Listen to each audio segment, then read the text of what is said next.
boy, so the last chapter of Attack on Titan finally dropped like yesterday, and before I start my analysis on the ending, I just want to say a few words.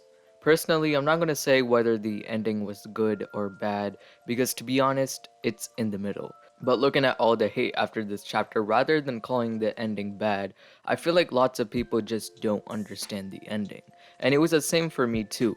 After reading it, I just didn't know what to think, and it took me a lot of time to really process it. But once I went back the second time to see what I missed, I realized that the ending was not perfect. It could have been better, but it was definitely the best possible way it could have ended. My live reaction to the chapter will be shown later on in the video, so make sure to stick around to the end. But yeah, with that out of the way, let's get on to the analysis. So in the start of the chapter, we see the younger Eren talking to younger Armin. As you can see, they are discussing some stuff, and looking at what they are speaking about, this conversation seems to be taking place post-rumbling.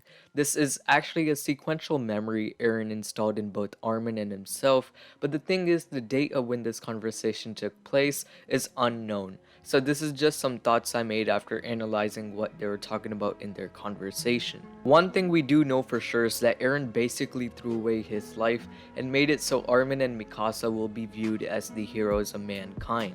This is the reason why Isayama showed us the story of Helos, the man who defeated the immortal king and saved the world. When I first heard this story from the speech Willie gave, I was confused about what it had to do with Attack on Titan, but the thing is, this story was actually shown as a little clue to Eren's part in the post-time skip story, the future he saw after holding Historia's hand. Going back to chapter 137 and 138, where some people were confused on Ymir's actions, her actions have actually been completely explained and fully justified. She gave permission to Armin to call out the dead Titan's past to help rather than Eren because it was Eren's wish. This allowed Mikasa to kill and kiss Eren because that was her goal. Both her and Eren got their desires fulfilled. Eren's being that his friends are acknowledged as the heroes of the world, and Ymir's seeing Mikasa's love.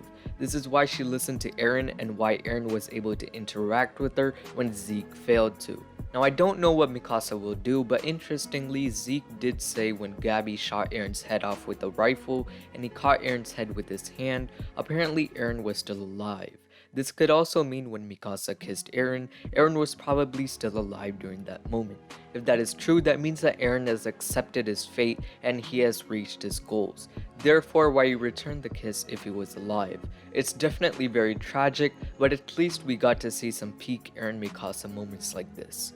Going into the next few panels of chapter 139, I don't really know why Eren's talking about the Founder's powers or what that symbolizes, but it does confirm that Eren knew about everything that would happen, the rumbling, the war, mankind getting destroyed, and a lot more. What I think he's trying to say though is that anything could have happened. There were a lot of possible options when it came to living in a world of peace, but Eren had to choose and make up the path that Ymir wanted so they would all become free. Now this next panel is what tripped me up a lot. I don't really understand where Bertolt came into all of this, but one thing I found out was that since Eren saw the future and planned everything, this could also mean that he planned his mother's death by his father's first wife, Dina Fritz. He had to throw away all of his happiness and sacrifice a lot of people's lives, including his, all to successfully reach his end goal. So what happened after was what made people hate chapter 139 a lot. It's evident that Eren cares about Mikasa a lot, and so Eren asks Eren what he thinks of Mikasa's future. To that, Eren says that he doesn't know, which makes Armin mad as he knows that Eren loves Mikasa and is fed up with Eren trying to keep that hidden. Even we all know that Eren cared for Mikasa a lot, not just because they were childhood friends, but because in chapter 50, which is season 2 episode 12 in the anime, instead of confessing, Eren said that he would wrap the scarf around her again. This still hasn't happened yet, but in the last few panels, it does happen.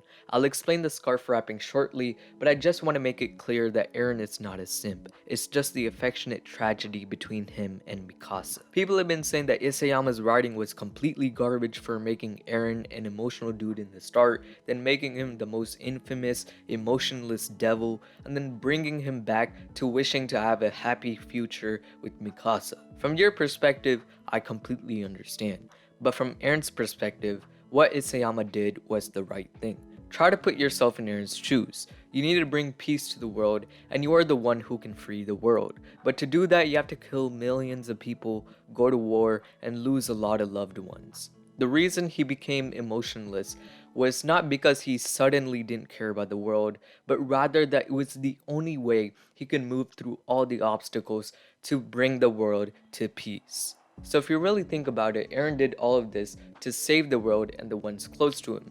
But to do that, he had to destroy everything, if that makes sense.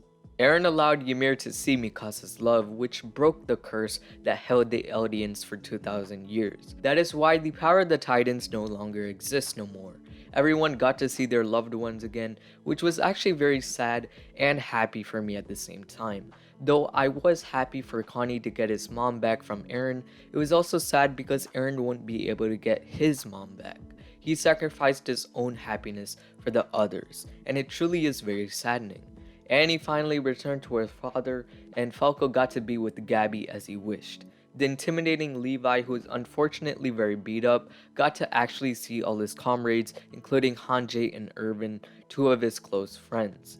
Levi's relieved after seeing them, and for the first time in all of AOT, we see Levi put his hand on his heart as a symbol of respect to them. And I don't know if people caught this, but if you look closely, you can see a little tear running down Levi's face. A very heart-wrenching panel indeed.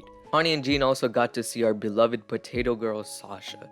She is shown smiling, which means that she also has realized that everything has come to an end. And with the final reunion, we see Reiner's moment with his mom. It's the only time Reiner honestly feels happy, since he doesn't have to fight anymore and can just stay with his family. So now that everyone has reunited with their close ones, we have to go back to Eren. I don't know if you all remember or not, but in the first episode of Attack on Titan, Eren was under a tree sleeping. Well, now Eren's grave is placed under this tree. The same place he was introduced is also the same place he is buried. To put into perspective, imagine dying on your own birthday. Just that thought itself is very saddening. The thing is, for the Eldians and Marleyans, this sudden change of peace is a little too overwhelming for them, and the stubborn citizens still think they want to fight.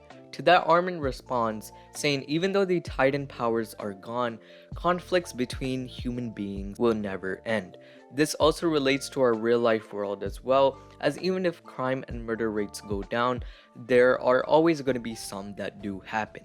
We can never achieve ultimate peace or justice. We can lessen it, but that is all we can do.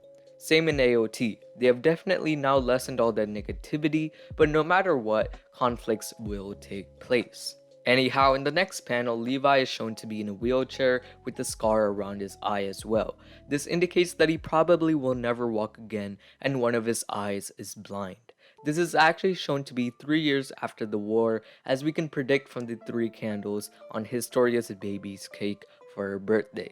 In the end, Mikasa is shown next to Eren's grave, tearing up wishing that she could see Eren again. A bird flies to her right at that time and wraps her scarf around her.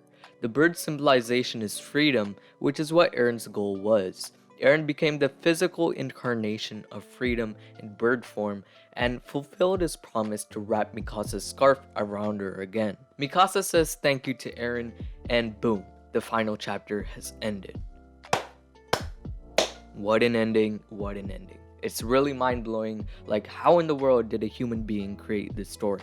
After analyzing the conclusion fully, I would have to rate this chapter a 7 out of 10.